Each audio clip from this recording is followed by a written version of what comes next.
watching WAFF 48 News. Today is a First Alert Weather Day, sponsored by Mr. Rooter Plumbing for all your emergency plumbing services. All right, y'all, 7:01. Thanks for joining us on this 48 First Alert Weather Day. There is a very big temperature difference. So just that extreme cold is why we call this here. Yeah, if you're getting ready to head out the door right now, make sure you're bundled up, have your jacket, even maybe a toboggan on as well. Yeah, I'd go winter hat, gloves, scarf, heavy coat, whatever gets you going, because it is just kind of a shock to the system, as if Monday mornings aren't hard enough on us. We're starting off with that feels like temperature right now in the teens just about everywhere, and it doesn't improve a whole lot as we go through the day. The entire day we'll have that wind chill in the teens and 20s. We also have some snow flurries that have developed. These are actual residual snow flurries from that major winter storm up there in the New England area. They're getting feet of snow. We're not expecting anything like that, and no accumulation or impacts expected with the flurries I just showed you, but this is just going to be a mess, especially from DC through New York, New Jersey, of course. You've got Massachusetts, Rhode Island there, and just not great, especially if you have travel plans and are heading to the northeast U.S. For today, 37. We will see a lot of sunshine. We've got that going for us, but it's cold and it will be very blustery with these winds out of the northwest, sustained about 10 to 15 miles per hour, gusting 15 to 25. It's going to leave our feels like temperature or wind chill in the teens and 20s. Here's a look at your afternoon. Sunny, breezy, and cold. Highs in the mid-30s. This is your 48 First Alert Road Report, sponsored by Bankston Motorhomes.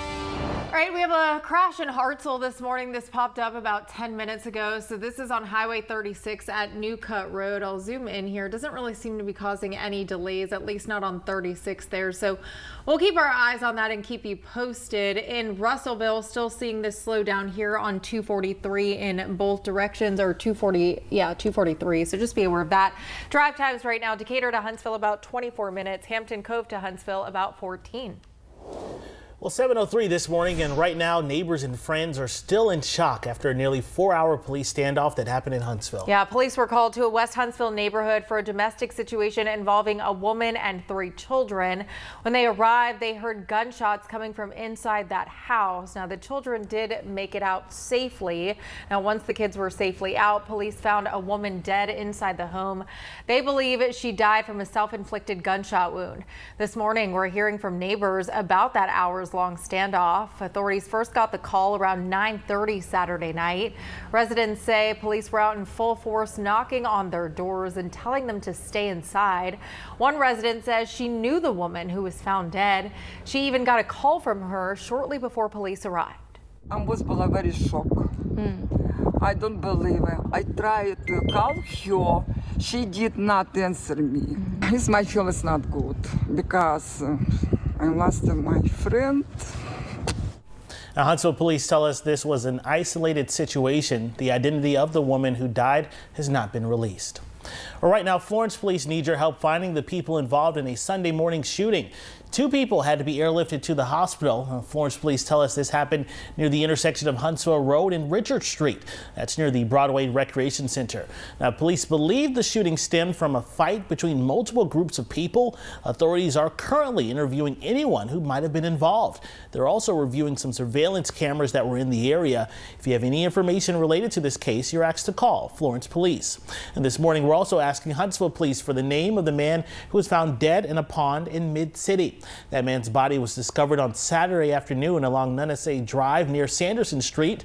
Authorities initially thought they saw a backpack floating in the water, but soon realized it was a man's body. We're told that there's nothing suspicious about that man's death. Happening later today, a Colbert County animal abuser is expected to ask that thousands of dollars in fees that she has to pay be waived. Officials confiscated some 20 horses from Deborah Catledge's property in September of 2023. More than 40 malnourished dogs were also found at the property. A judge ruled a few months after her initial arrest that she needed to pay over $10,000 in restitution for the care of the horses that authorities removed. Our media partners at the Times Daily report she's expected to appeal appeal that decision in court today. She's currently serving a 9-year prison sentence for her animal cruelty conviction. Well, Carver County Animal Services leaders are still trying to get Catlett to release custody of the horses that were taken from her property. 16 of the 18 horses that were seized are currently being cared for by different foster families. 2 are still being cared for at Carver County Animal Services. Animal Services officials told our media partners at the Times Daily that they might sue Catlett if she refuses to relinquish her ownership over those horses. Well, this morning, 48 is on your side asking Huntsville police for the name of the person who died in a crash Sunday morning. A multi-vehicle accident happened on Research Park Boulevard yesterday. Further details have not been released. Right now, state troopers are trying to figure out the exact circumstances surrounding a deadly officer-involved shooting in Lawrence County. Deputies tell us they shot and killed a man after he pointed a gun at them. The Lawrence County Sheriff's Office says this all started Saturday when they got a call about a suicidal man. After arriving, they saw Patrick Rowe sitting in a chair inside the home. Deputies say Rowe then pulled out a gun and refused to drop it, so they shot him. Rowe was rushed to the hospital but died shortly after. Well, right now, investigators are trying to piece together why a medical helicopter crashed in South Alabama. This happened yesterday. Now, the crash happened in Evergreen, which is located in Conecuh County. That's about 80 miles southwest of Montgomery. The Conecuh County EMA director says 3 people were on board the helicopter when it crashed. No deaths have been reported, but the director did say all 3 people were injured. Authorities also say the pilot was trying to land at a hospital when that helicopter hit the ground. The classification matters because hate crimes are particular in that they target a group of people. Well, it's been more than 30 years since an Alabama man was brutally murdered because of his sexuality. This morning, LGBTQ rights activists are working to change Alabama's existing hate crime laws. Billy Jack Gaither was set on fire and beaten to death in Sylacauga in 1999. The 2 men who killed him say they attacked him because he was gay. Currently, Alabama's existing hate crime laws only offer additional protections for crimes motivated by race, religion, ethnicity, or disability. Sexual orientation and gender identity are not included. Now, this is something Dr. Paul Hard says needs to change. What we've got is an issue that is underreported. It does not come up on the radar of the federal government or the state government as how bad this is, and it does not figure into crime statistics. The 2 men who murdered Gaither were both sentenced to life without parole. Well, you may now be exposed to more air pollutants in Alabama. That's thanks to a new law. Under the law, Alabama's environmental rules must either be equal or less restrictive than the federal environmental guidelines. Now, the sponsor of that bill, Senator Donnie Chastain, says that this law will help bring more businesses to the state. However, some environmental groups say that they're concerned this could potentially impact your health. Federal law says that it is the floor, and if we also say that it's the ceiling for Alabama, we're attached to that wagon for better or for worse, and that's not an Alabama value. Our motto is we dare defend our rights, and when you view this bill through that lens, it's really a brazen surrender of our rights. If no federal law or regulation exists for a specific environmental substance, Alabama state agencies cannot set their own limits on that substance. Vanderbilt University Medical Center officials are planning to stop providing some forms of gender-affirming care to adults. Now, this is because the spokesperson for the hospital says the decision was made due to, quote, operational limitations. Non-surgical gender-affirming care options like hormone therapy would still be provided. Vanderbilt does not provide these options to kids and teens. It's also illegal in Tennessee for anyone under 18 to use puberty blockers or undergo gender-related surgery. This morning, one Nashville charter school teacher is facing a lot of backlash after refusing to read a children's book to his class. That book involves same-sex parents. Eric Rivers says he refused to read the book called Stella Brings the Family to his class at Antioch College Prep Elementary. The book is about a little girl with 2 dads. The Tennessee Public Charter Schools Commission says schools must follow certain academic standards. River claims he was threatened after asking school leaders for a religious exemption. Final warning said that I have to teach the lesson plan with fidelity, and if I didn't, I would be terminated. Rivers' attorney has sent a letter to the school demanding the school accommodate his religious beliefs. The attorney claims that not doing so would be a violation of federal law. Well, Vanderbilt University officials are investigating a faculty member for sharing, quote, offensive content, end quote, while teaching a course at the school. The university spokesperson says multiple people complained about what that person shared, but university leaders did not reveal the nature of that content. Well, you may soon see more delivery robots on sidewalks, bike paths, and crosswalks as well in Tennessee. Governor Bill Lee is considering signing a bill that would allow for low-speed robots to navigate those bike paths and certain roads. This measure is being done to help restaurants and grocery stores who often receive a lot of online or to-go orders. The bill has already passed through both the state Senate and House.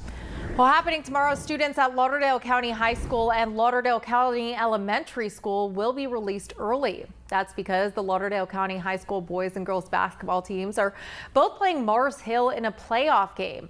Students will be released at 1 p.m. This only applies to Lauderdale County High School and elementary school students. Well, you'll have the opportunity to learn what it takes to be a storm spotter. The National Weather Service is hosting a storm spotter training class tomorrow. It's going to be in Russellville, and it'll take place at Fire Station 1 on Jackson Avenue, and it is free. Now, it starts at 6 p.m. Now, there's going to be another class on Thursday at the Limestone County EMA office in Athens. That also will start at 6 p.m. Well, 7:12 this morning, and spring break is almost here despite the cold temperatures outside. So now it's time to plan some of those activities that will help keep your kids engaged during the break. Yeah, the Huntsville Parks and Recreation Department just released its 2026 summer program guide. 48 Sarah Grace Kennedy joins us live outside of their offices now. And Sarah Grace, the spring guide has more than 150 activities to choose from.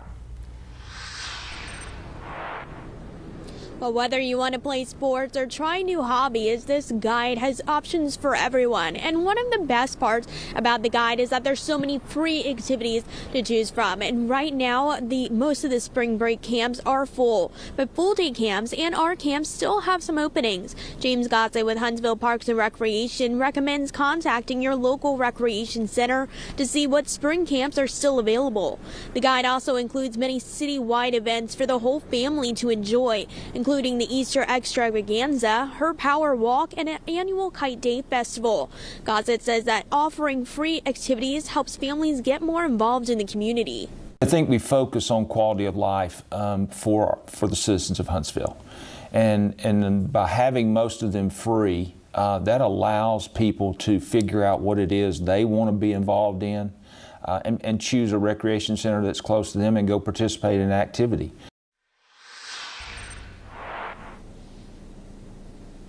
And if you're interested in signing your kids up for sports, the baseball and softball registrations are open through the first week of March. I'm in Huntsville, Sarah Grace Kennedy, 48 on your side. All right, thanks, Sarah Grace. Well, your property tax bill could soon change for the better. Alabama lawmakers are considering a bill that would limit increases for adults who are 65 and older in Morgan, Limestone, and Lawrence counties.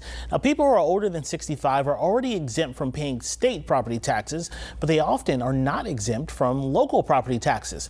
But now some lawmakers are trying to change that, and if approved, a homeowner's current property value would be frozen until that person moves. State Representative Parker Moore of Hartselle, who's sponsoring this legislation, says it's often a harder deal for older adults to try to adjust for a high cost increase. Now, Morgan County Commission Chairman Ray Long, though, told our media partners at the Decatur Daily that this measure would actually cause the county to lose money. That's because those tax funds are used to pay for schools and fire departments. Today is a 48 First Alert Weather Day, sponsored by Mr. Reuter Plumbing for all your emergency plumbing services. Well, good morning once again, everyone. Today is a 48 First Alert Weather Day, and that's just because it is very, very cold this morning. Wind chill starting off in the teens, so make sure you're wearing your heavy coat, hat, gloves, scarf, all needed. We do warm up into the 20s, mid-20s potentially by the afternoon for that feels-like temperature, but just a cold day from start to finish. We start to warm up a bit Tuesday, but you'll definitely notice it by Wednesday. More of a spring-like feel returning. We will be cloudy, some showers, and a little bit more humidity. Our next next weather maker coming in on Thursday, though. And this will be in the form of widespread rain showers and potentially some storms on Thursday. We are not forecasting severe weather right now, but can't rule out some lightning and maybe some brief gusty winds. Here's our feels like temperature through the day. By the noon hour, feeling like lower 20s, and then eventually we hit the mid 20s by this afternoon. Here's a look on our Fly HSV Allegiant Cam out in Limestone County, Athens. Good morning. Bus stop forecast. Make sure the kids are bundled up when they're heading off to school here this morning. All right, thanks, Eric. Well, coming up, you'll soon be able to shop at the very first IKEA in Alabama. We'll tell you when the store is set to open. And your child can submit free college applications all this week. What schools are participating after the break?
Happening tomorrow, President Donald Trump is set to give his first State of the Union address since his re-election. Trump is scheduled to speak at 8 p.m. He's also going to be talking about what he views as his economic accomplishments, as well as border security and health care.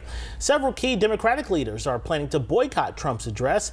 You can watch the full State of the Union right here on WAFF 48. Well, you'll soon be able to shop at IKEA right here in Huntsville. The store officially opening on Wednesday. This will be the first IKEA in Alabama. It's located at the University Place Shopping Center right off 72 and Enterprise Way. Regular store hours will be from 11 a.m. to 7 p.m. Also happening this week, NASA leaders are expected to roll the Artemis 2 off the launch pad for additional maintenance. There have been multiple issues during the test runs. NASA officials are now targeting a launch date of sometime in April. Well, today your child can apply to dozens of colleges and universities across the state for free, and they can do that all week long. As part of the Alabama College Application Campaign, universities and colleges across the state and region will waive application fees. Now, this is all part of an effort to recruit more students. Now, the included schools include Alabama A&M, the University of Alabama in Huntsville, and the University of North Alabama. Calhoun, Northeast, and Northwest community colleges are also included.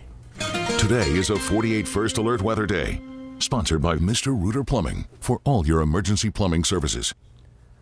7:18, very, very cold when heading out. We do have a warm-up coming. This is the last of our very cold winter days, but we've got cloud cover building in on Wednesday. This is the day that will have more of that spring-like feel with not only the clouds, but more humidity. Winds probably breezy from the south and west. And notice we do have some hit and miss lighter rain showers possible as we go through Wednesday morning into the afternoon. But the more widespread threat for rain showers and potentially some embedded storms, that will come in Thursday morning, continuing through a big portion of the day. And this will be widespread, moderate to maybe even heavy rainfall. Some embedded storms in the mix. We're not necessarily forecasting severe storms, but we can't rule out some frequent lightning strikes as well as some brief gusty winds. Now, behind all that rainfall, we do dry out on Friday. Friday is a mostly sunny day with high temperatures in the upper 50s to low 60s. But from Wednesday night all the way through Friday morning, said that it's going to be widespread rain and a pretty good rain at that. Probably picking up 3/4 to 1.5 inches of rainfall for that Wednesday night, Friday morning time frame. 20 overnight, waking up to frost tomorrow morning, 51 Tuesday, 62 with a few showers Wednesday. All right, thanks, Eric. Well, coming up, some local cute animals got to get dressed up for a special event for a very good cause. We'll tell you why. And we show you how some Pittsburgh city leaders are honoring a very special Girl Scout.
Well, tonight you can see a local face on a popular national singing competition. Bae Simpson of Florence will be a contestant on season 29 of The Voice.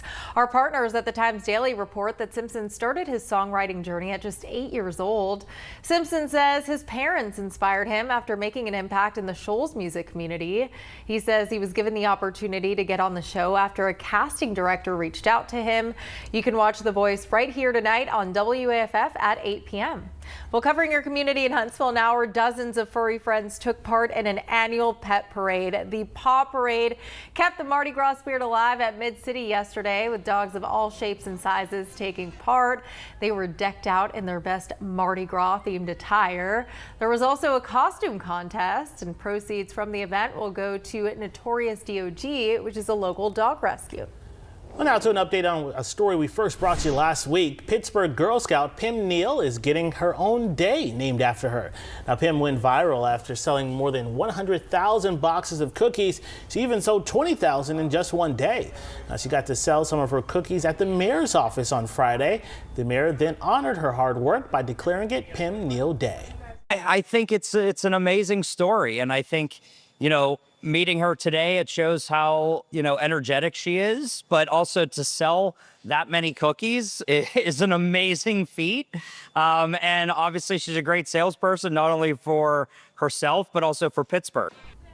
Now, Pam is now trying to surpass the career record for number of Girl Scout cookie boxes sold. That's over 180,000. Today is a 48 First Alert Weather Day. Sponsored by Mr. Rooter Plumbing for all your emergency plumbing services. Love to see the Pim update there, and I hope she does break that record of Girl Scout boxes sold.